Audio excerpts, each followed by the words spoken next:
So this time, let's go to Florence. They call it Florence. Florence is the capital city of the Italian region of Tuscany and province of Florence. The city lies on the river Arno and is known its history and its importance in the Middle Ages and the Renaissance, especially for its art and architecture. There you go. City of Florence, but in Italian. Of course, this is one of the two main cities in the central and beautiful region of Tuscany in Italy. How do you go about pronouncing Florence in Italian? How do you go about pronouncing this word? Firenze. Firenze. With the typical Italian pronunciation, Firenze. Firenze. Firenze. I get so caught up in the middle, thinking of drowning in those blue eyes. I'm losing sight 'cause I am falling. I'm so deep down, and it's not a lie that I die. I can't hide what this is. Yeah, I keep drowning in those blue eyes, and you can tell me all of your lies. I will put out all of the fire if it gets too dark.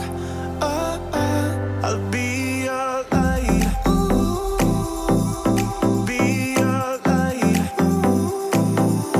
I'll be your light. If it gets too dark, I'll be your light. Be your light. I'll be your light. If it gets too dark,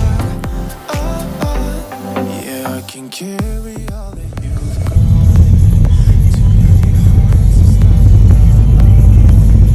I will put out all of the fire. We stumble and fall, and it's not a lie that I die. I can hide what this is.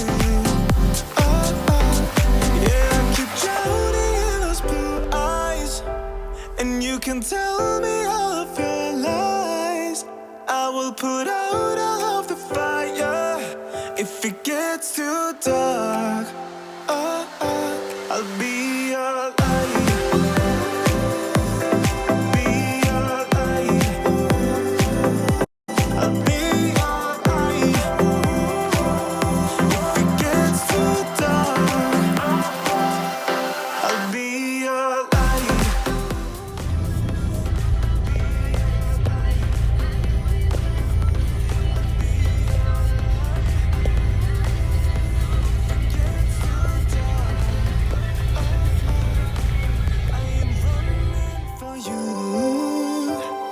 I am running for you.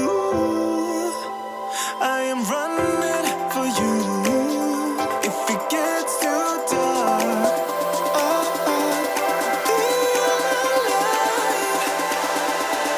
be your light.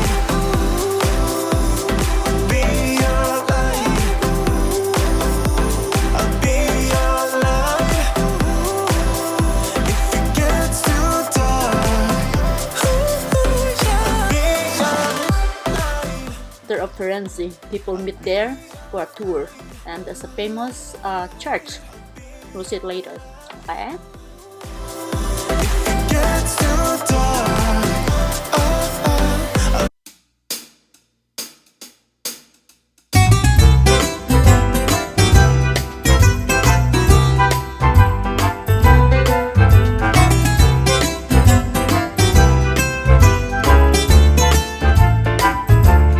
This is the center. I will take a ride later to talk a lot of tourists. Right here. And they're gonna walk all over town. They start from over here. Start from the famous historical church. And they're walking walking, they're gonna walk Io everywhere. però di 6 ci sta, si sbagliava 7. And I'm not gonna walk. So that is the famous center of Florence. See all of these people, they start from there. So waiting for the tour guide, and they're gonna start walking all over Florence, all over Florence. So me, I don't wanna walk, so I took the electric car, which is they call it tuk-tuk, T-U-K. So these people, I saw them walking, my God, it's all over town. It's really kind of tiring. But I think it's fun. It's better because they will stop. My tuk-tuk cheated on me. Crazy guy. Speaking Italian, doesn't want to play the recording English. The next landmark attraction is Piazza Santa Croce, one of the most evocative places in Florence. Located in the eastern section of the city, which in ancient times was a marshy and unhealthy area, the square and the surrounding district are named after the impressive basilica run by the order of the Franciscans who settled here as far back as 1226. Similarly to Piazza.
Names about this transportation that I'm riding. They call it tuk-tuk, an electric car.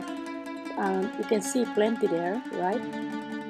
And enjoy the ride. So we start walking, start driving by the way. But you know, I think next time when I go there, I'll go with the flow. I think walking is better because same thing where we go. We've been driving past, playing Michael Jackson, crazy guy. Anyway, take a look.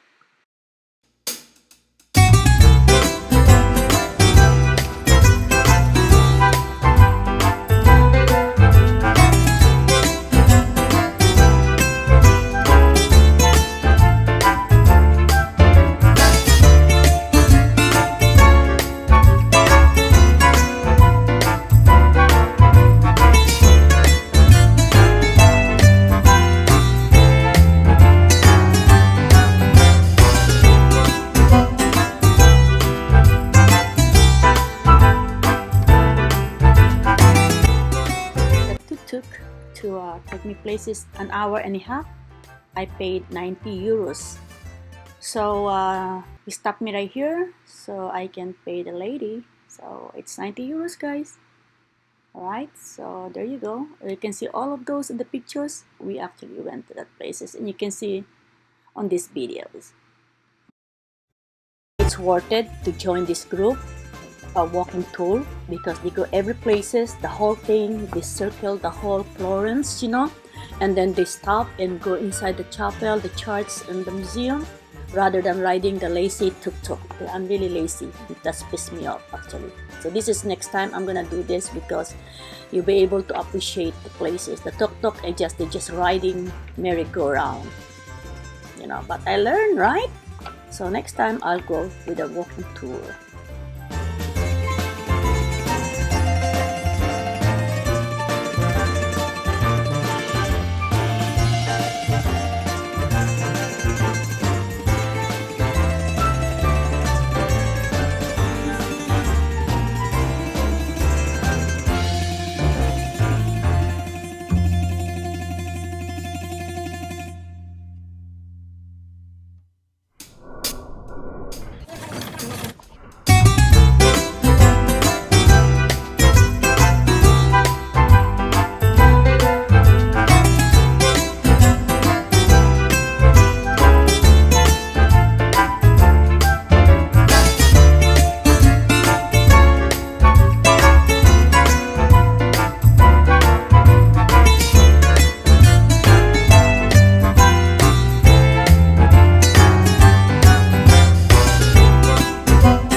Annoyed though, because I paid this guy to play the recording of the English version, and he kept talking to his company. Alright guys, so as you can see the church, right? That's the main. It's just like Milan Duomo. So this is the Florence. This is the center of Florence, and then people walk all over. You can see those tourists right there. They have a tour. You can see a lot of people just following the walk and explain to them. But I hired this guy and keep talking, and it's Italian. He's supposed to play the recording anyway. Some of them are just enjoy the views, enjoy the location. Okay, right. This is not Versace.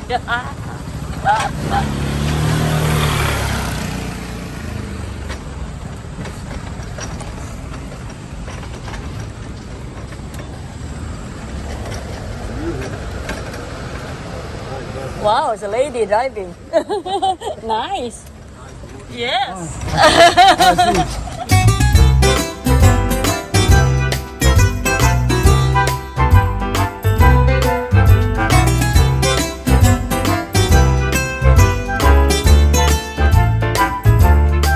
The cupola. Leaving Piazza Santa Croce, our journey continues, giving us a unique view of the cupola of the cathedral, another symbol of the city and masterpiece of Filippo Brunelleschi. The feeling of balance and harmony between its parts that it demonstrates itself when you look at it is constructive endeavors of the entire Renaissance period. It is 1418, and the nearly completed cathedral awaited only the vaulting of the great drum, which has been erected over the high altar, a challenge for which the Florentine Republic decided to hold a contest. Brunelleschi proved the winner, the only one able to propose a credible solution. The design called for a dome that would extend beyond the 42-meter octagonal drum. The cupola was built without the use of ribs, that is, structures of wood or iron to support the masonry.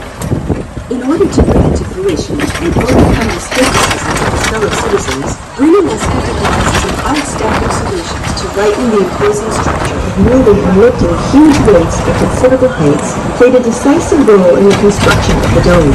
Brunelleschi, notoriously jealous of his projects, left no drawings or verbal descriptions of the various machines he invented and used. Some of these are fortunately still visible at the nearby Museum of the Works of the Duomo, which also retains many of the masterpieces of the baptistry and cathedral. The structure of the dome is truly awe-inspiring. 115 meters high from the ground, it is estimated that more than 4 million bricks were used for its construction, and that it has a weight of about 37,000 tons. It is the largest dome ever built without scaffolding. It has a double shell structure and is made with a combination of materials and an arrangement of its bricks that follow a very precise pattern called herringbone, which lends great stability and elasticity to the structure. The lantern and its golden bowl complete this masterpiece that Leon Battista Alberti did not hesitate to define as a, quote, structure so great, rising above the heavens, wide enough to cover with its shadow all the population of Tuscany, end quote.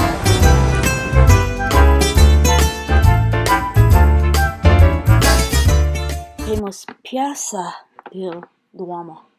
Piazza del Duomo is a very, very famous, guys. You can see from the top. I told the guy to stop so I can take pictures in front of that beautiful, beautiful Piazza del Duomo. The square contains the Basilica of Santa Maria del Fiore, the third largest cathedral in the world after St. Peter's in Rome and St. Paul's in London. Wow. Del Duomo Cathedral Square is located in the heart of the history center of Florence. Plus is Tuscany, Italy. It is one of the most visited places in Europe and the world, and in Florence, the most visited area of the city. The square contains Florence Cathedral with the cupola del Brunelleschi. Wow. As you can see, the building Santa Maria del Fiore Cathedral is the largest building in medieval Europe and is the fourth church of Europe by size. Its length is 123 and its height is 116.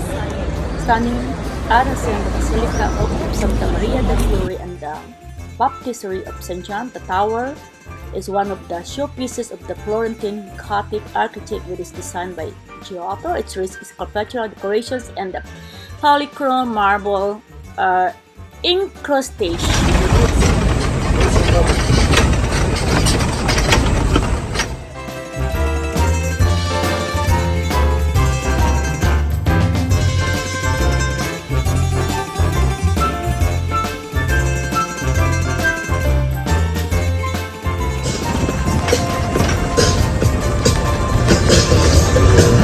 Alright, Michael Jackson, woo!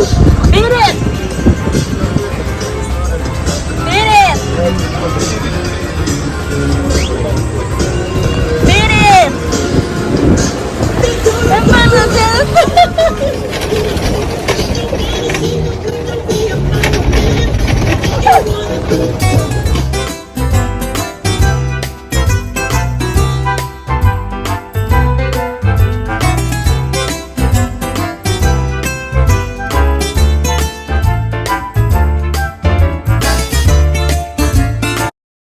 Renaissance facade, masterpiece of Leon Battista Alberti, Santa Maria Novella is one of the first great basilicas in Florence, and the mother church of the powerful Dominican order, which had already settled here in the 13th century with a large convent. The square before the church welcomed the many faithful, called by the preaching of the friars, and was repeatedly expanded to become one of the largest squares in the city. Parties, rides, and other shows were organized here, such as the Palio dei Cocchi, which was a chariot race in fashion until the mid-19th century, of which the Medici were big fans. The two large marble obelisks, by Salvezza, are each supported by 4 turtles and dogs, one of the many symbols of the Medici family, and marked the turning points for the carriages, which were to make 4 complete laps of the square.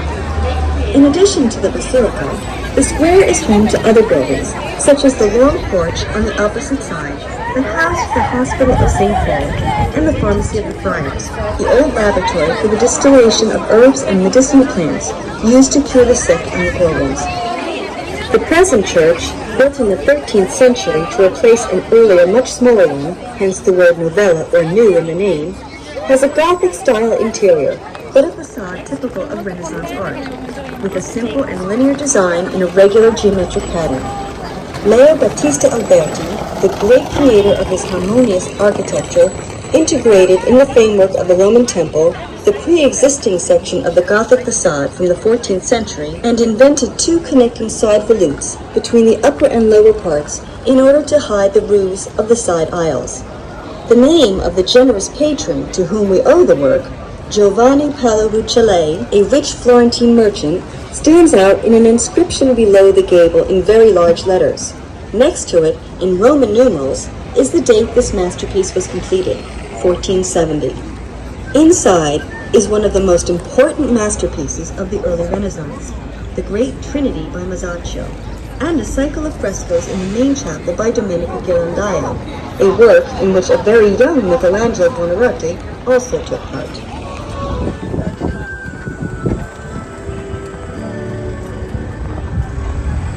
It's beautiful.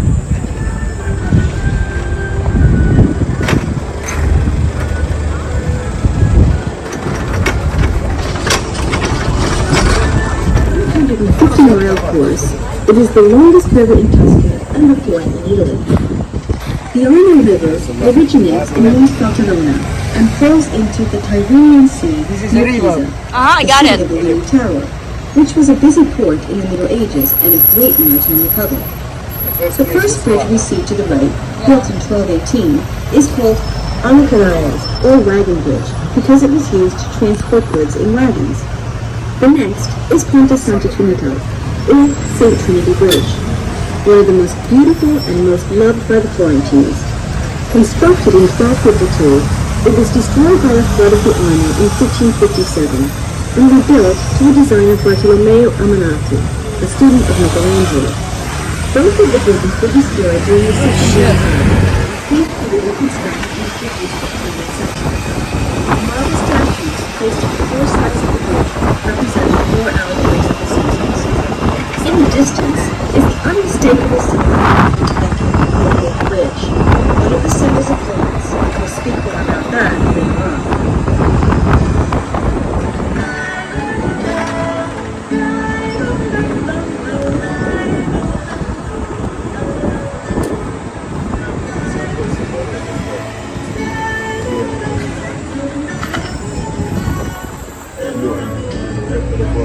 Yeah. Questo dietro.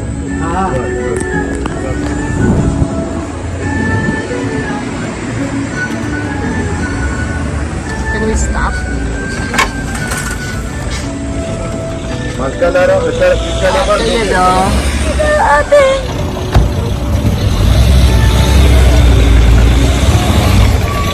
Fact number 11, Ponte Vecchio. From our location, we have a striking perspective of one of the best-known images of the city, Ponte Vecchio. In existence since Roman times, built river in 1333 and rebuilt in 1345 in so solid a manner that it has lasted to the present day. A distinctive trait of the Ponte Vecchio, which consists of numerous small shops suspended over the river Arno on both sides of the bridge. In the 15th century, these shops were run by greengrocers, butchers, and fishmongers, but, perhaps due to the foul odor that came from them, or perhaps more likely for economic issues related to the rent, Ferdinand I, Grand Duke of Tuscany, replaced the shops with goldsmiths in 1593, making the road more elegant and cleaner. Ponte Vecchio was thanks to a German commander's love of art, because, at the last minute, he disobeyed orders and did not blow up the bridge. Wow.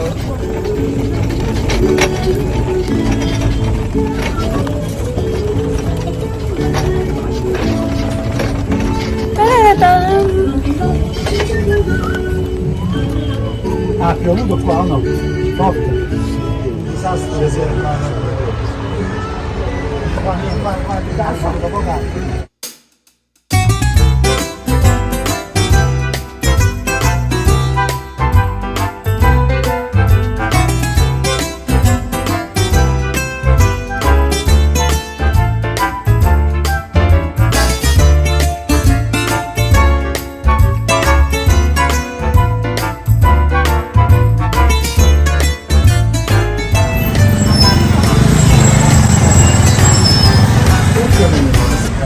The Arno district, literally the other side of the Arno, began its development in 1200 with the growing arrival of the population from the countryside. At first, they built tower houses near the river, but later, the area experienced a significant expansion in the 16th century with the arrival of the Medici court at the Palazzo Pitti. Other noble families followed them and built numerous palaces of great prestige. The district is now home to many craftsman shops and antique dealers, as well as some famous museums, from among which the main one is the complex of the Pitti Palace, the next stop on our journey. The neighborhood is still very populated, which makes it characteristic and lively. This one. Oh wow. What's the name? Santo Spirit. Santo Spirit? Holy Spirit. Holy Spirit, yes. Holy Spirit. And inside here you found the cross by Michelangelo. Uh-huh. Which piece of Michelangelo. Are they open? Michelangelo. Michelangelo. Yeah. Can I go inside? The cross. Can I go? Only Yeah. cross. Can we go? Can we go inside really quick? Ghost house there, yeah. Maybe we can. It's open, huh? Oh no, it's closed. So Michelangelo, it's open, no? Open, yes. I wanna go.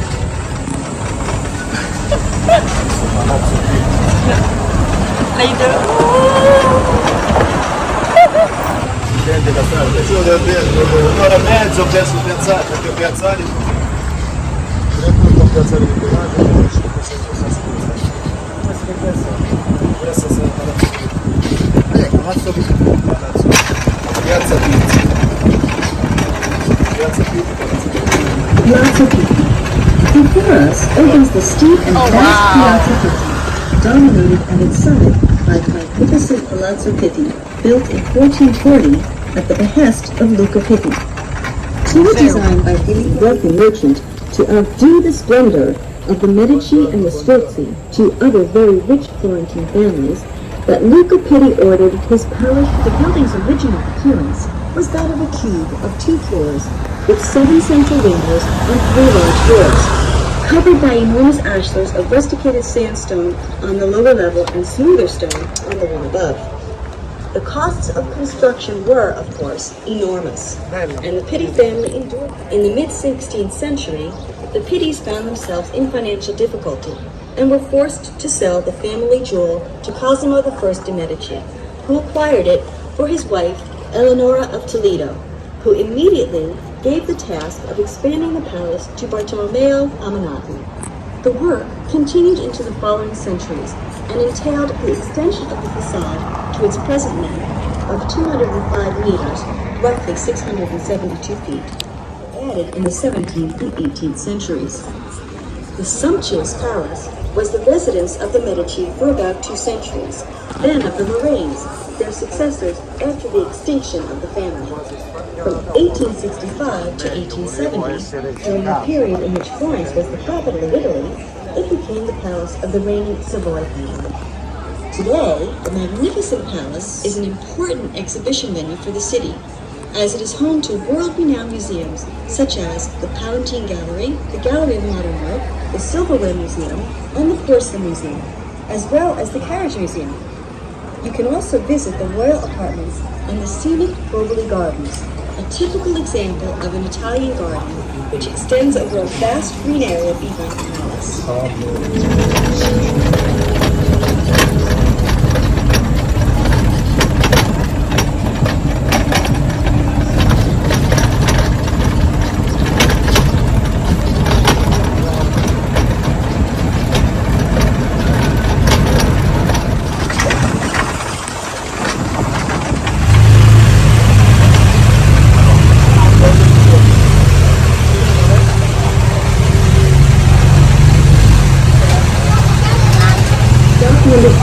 The Royal Basiliana.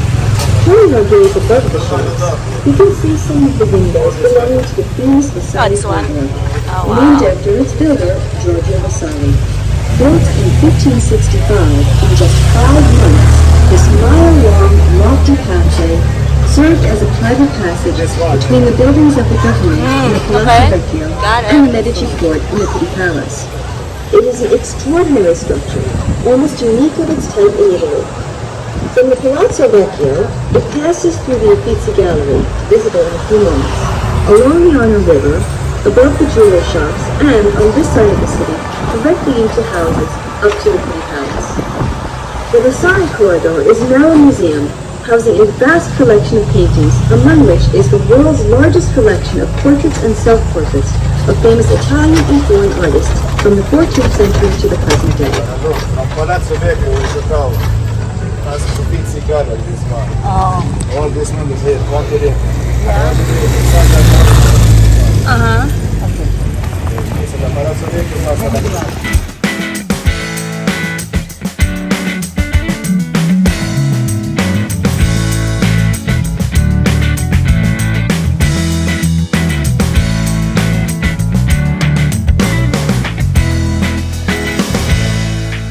while. That's far, huh?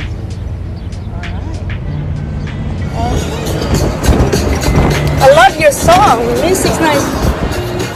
Go where? Going nowhere.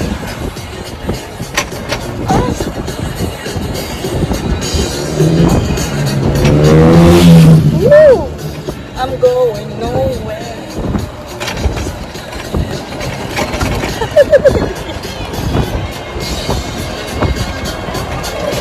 Died in Florence. Woo!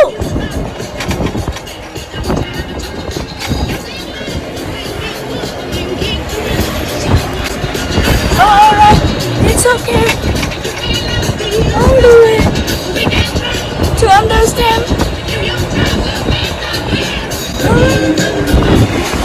Staying alive, staying alive. Staying alive, staying alive.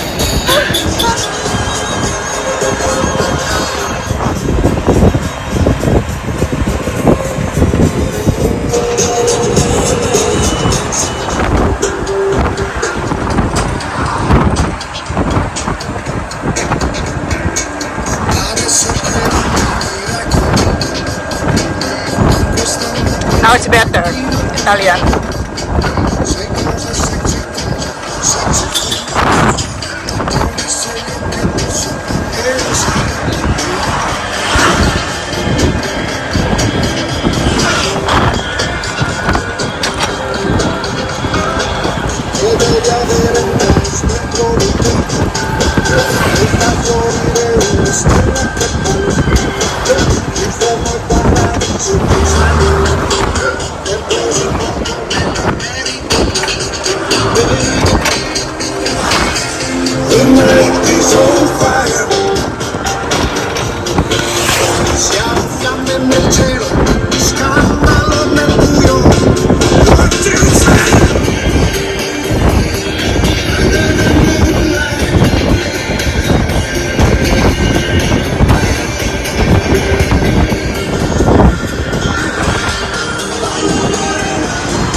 It's the last stop, very top of the world, overlooking the whole Florence. See that? I'm going to circle. This is the place that we just went by the whatever they call that transportation, that's very famous here. Buongiorno amore, come stai? Tutto bene?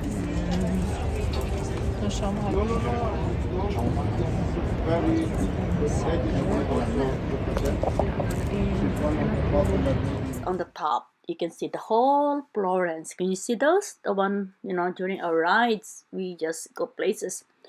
And then now on the top, the whole Florence. See the bridge right there behind me? The chapel, the round one, the dome. It's really beautiful. Yeah, it's amazing. If you go there, you will love it. Really, look at that. Everything is there. The bird ups reminds me of Mykonos, right? They always have this last point. There you go. You see that wall? They built that wall because during the war between Pisa and Florence, they built that wall. That wall.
back and see what we have.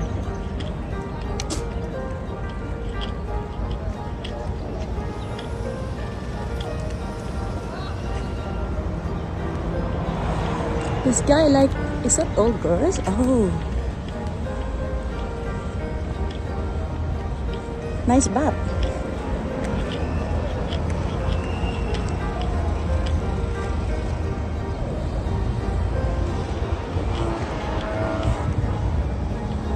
Okay, I'm circling here.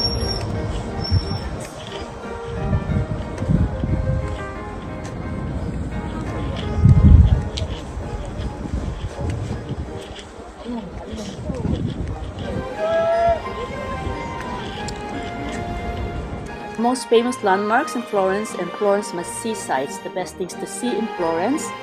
The best Florence attraction and experience for first-time visitors. You go on the top of that, you see the whole thing, you know, up there, touring it. Florence is one of the most beautiful places in Italy, blessed with a wonderful position in the middle of Tuscany, beautiful architecture, unrivaled art, and food to die for. It is a destination that appears on all Italy itineraries for first-time visitors, and that hardly ever disappoints.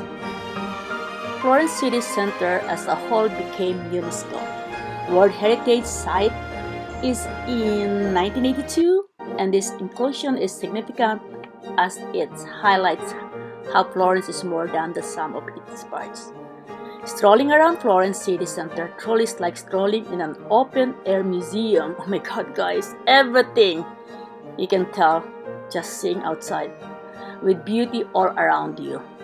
This is a compact city with a small, stunning historic city center. Many of the most important Florence landmarks are in this area. You've seen it while strolling. So this is the wall. And their concentration is so unique that the whole Florence city center is So this is the wander along. wall to protect the bar from Pisa, Siena, and but you will also soak in the atmosphere of this ancient city. It was for military before. That's museum. And to the right was the word Bardini Garden and Villa Bardini. È una zona militare, ma solo. Prima, yes. Florence built that walls for the war, so they cannot come inside Florence. Military, yes. It's a little bit like in Rome city center or in many towns in Tuscany. You walk through street and forget it. The moment you leave your hotel room, oh my god, guys, the best. All over the center, we see the famous church, restaurants there. You can have whatever you like. I've heard, according to my friend, they have Florence is the best steak in the world, but that's what he said. But according to me, actually, it's not. I'm sorry to disappoint my friend, but it's not the best steak in the world. Actually, what they said, the best, what makes the city special is you have to leisurely walk in the city center as one of the best things to do in Florence. Not just the cultural lovers, but all types of travelers. I wrote the talk, but next time I will walk around and see more places. I have to come back. I have to go back to Florence. One more famous Michelangelo is here in Florence, right? This is so beautiful, guys. The fontana, that waterfalls, fountains, that is actually on the very top. And you'll see later, our driver will go down, and the continuation of this, as you can see, is really amazing. So when he drove all the way down, and okay. you will see it right now. Look at that. Beautiful, right? That's on the top. Okay? So it's going to be driving around, going down, and it's It's beautiful. I've seen many landmarks as I'm going to share with you the books, the website, so you can tell many landmarks that I don't know how to pronounce.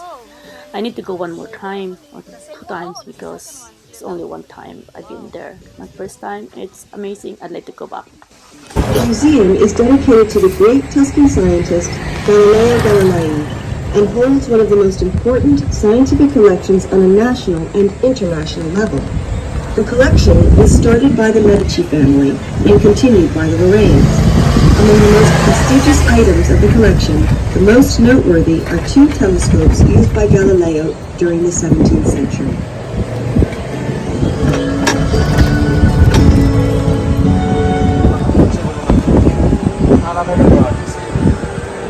L'anno scorso, quest'anno non lo so.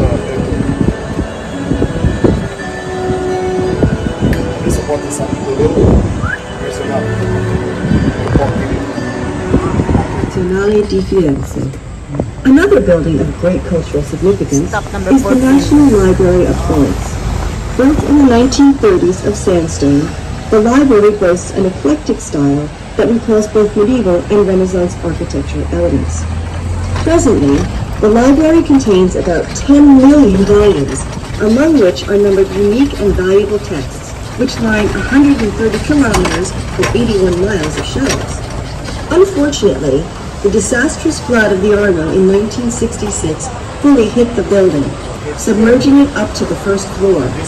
Even today, the external walls show two distinct colors, which indicate the level reached by the waters of the river. Thanks to the skillful work of the Center for Restoration, many of the works were salvaged, though much work still remains to be done.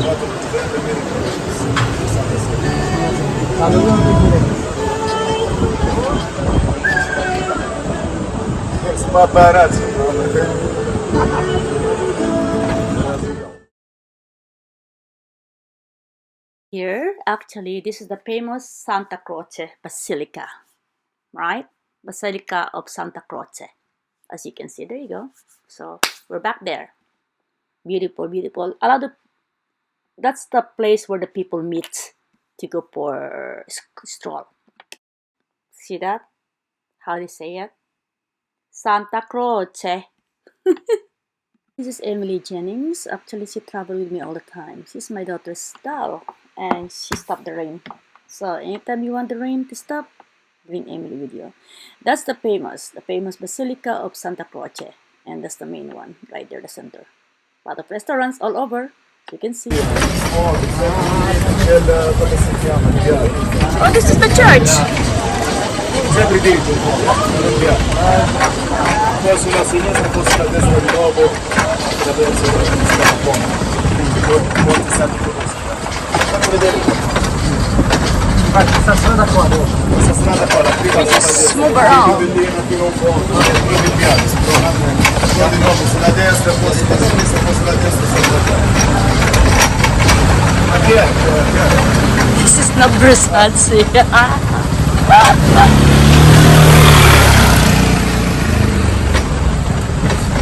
So this is one of the 30th top attractions landmarks in Florence, Italy. There are a lot actually. You have to see it. Bye! Lunchtime. They said the best street in Florence, according to my friend. Actually, it's not true. I'm sorry. But this is the main center in Florence, where I'm standing. Where's the Basilica, the Croce, the church, and there's another place also. Over you, people meet there. We start up with you guys. There's more there. Beautiful.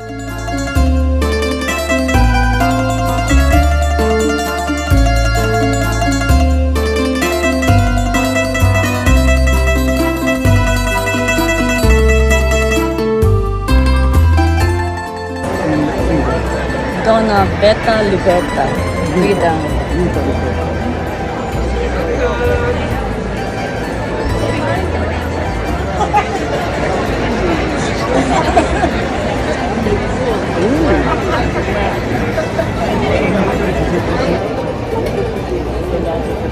Just walk.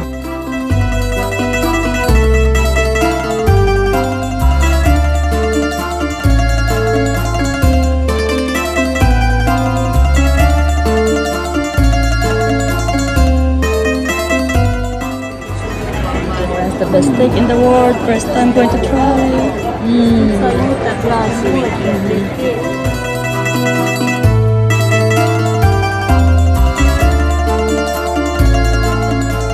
Expect it's the best.